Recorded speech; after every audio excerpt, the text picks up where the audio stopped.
Lockdown नंतर येणाऱ्या समस्या आणि त्यावरील उपाय. अनेकांच्या नोकऱ्या जाऊ शकतात किंवा पेमेंट कमी होऊ शकते. बिझनेस अडचणीत येऊ शकतात किंवा आपले प्रॉफिट कमी होऊ शकते. एक जॉब गेल्यानंतर दुसरा जॉब मिळणे कठीण होऊ शकते. आज आपल्याला जी काय लक्झरी मिळते नोकरीच्या ठिकाणी किंवा घरी, ती भविष्यात कमी होऊ शकते. निदान काही काळ तरी मिळणार नाही. यात कोणत्याही शासनाची काहीही चूक असणार नाही. कोरोनामुळे घडणाऱ्या जागतिक घडामोडीचा तो एक दुष्परिणाम असणार आहे. आपले लिव्हिंग स्टँडर्ड डाऊन होऊ शकते. एखाद्या वेळेस अगदी जेवणाचे सुद्धा वांदे होऊ शकतील. आपण काय करावे? कोणत्याही परिस्थितीत संयम सोडायचा नाही, खचून जायचे नाही, कोणतेही काम करण्याची लाज बाळगायची नाही. 4 व्हीलर 2 व्हीलरचा वापर कमी करून सायकल व पायी चालणे यावर भर द्यावा लागेल. इस्त्रीचे कपडे, सौंदर्य प्रसाधने, साबण, क्रीम अशा गोष्टी वापरणं बंद करावे लागेल किंवा कमी वापरावे लागेल. पुन्हा गरिबीत राहण्याचा प्रसंग येऊ शकतो. अशा प्रसंगी कोणाला हसू नका, चिडवू नका, टोमणे मारू नका. भांडणे, तंटे, न बोलणे या गोष्टी सोडून द्या. भाऊ भाऊ, बहिणी बहिणी, बहीण भाऊ, मित्र, शेजारी या सर्वांनाच एकमेकाला मदत करावी लागेल. त्याशिवाय गुजराण होणे अशक्य होईल. सर्व जाती धर्मातील लोकांनी पहिल्यापेक्षा जास्त आपुलकीने राहणे गरजेचे असणार आहे.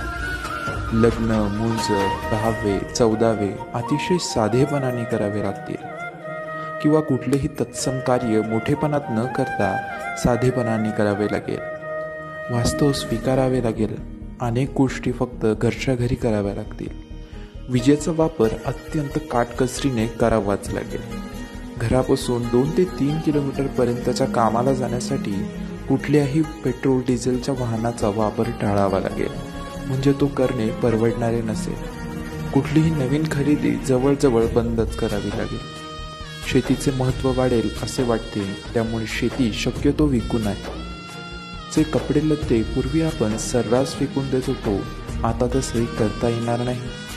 लहानपणी आपण एकमेकांचे अडचणी कपडे वापरायचो, तसे करावे लागल्यास अजिबात कमीपणा समजू नका. कौटुंबिक कलह. माणूस आर्थिक अडचणीत सापडला की त्याची चिडचिड होत असते. बोलण्यावर संयम राहत नाही. हे सगळे आपल्याला जाणीवपूर्वक टाळावे लागेल. बायकांनी नवऱ्याला आर्थिक टंचाईवरून घालून पाडून बोलू नये, अपमानित करू नये. कोणत्याही गोष्टीची डिमांड करताना नवऱ्याची आर्थिक परिस्थिती लक्षात घ्यावी लागेल. जे नवरे काही व्यसन करतात त्यांनी ते व्यसन सोडून द्यावे. बऱ्याच घरात यावरूनच भांडणे होतात. नवरा म्हणणाऱ्याने घरी किंवा ऑफिसमध्ये बेताल वायफळ बडबड करू नये. घरातील मुलांनी या सर्व गोष्टी समजून घ्याव्या.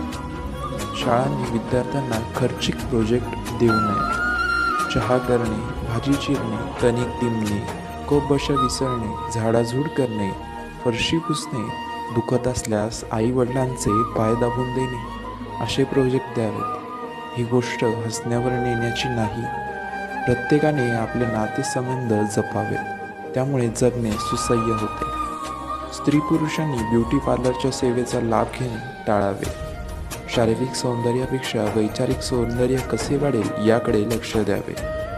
पूर्वीसारखे खर्चिक पर्यटन न करता कमीत कमी खर्चामध्ये पर्यटन करावे. पर्यटनाच्या व्याख्या व ठिकाणे बदलावी लागतील. कॉलनीतल्या कॉलनीत अंगत पंगत, डबा पार्टी किंवा शेतात दशम्या धपाटे घेऊन जाणे याला सुद्धा पर्यटनात समजावे लागेल. वर दिलेल्या गोष्टी जर तुम्हाला गंमत वाटत असेल तर एक गोष्ट लक्षात घ्या. या छोट्या छोट्या गोष्टीने आपण आलेल्या संकटाला सकारात्मक विचाराने सामोरे जाण्याची धमक दाखवू शकतो. अशाच नवनवीन व्हिडिओसाठी AKBB स्पायला फॉलो करा आणि स्वतःची काळजी घ्या. धन्यवाद.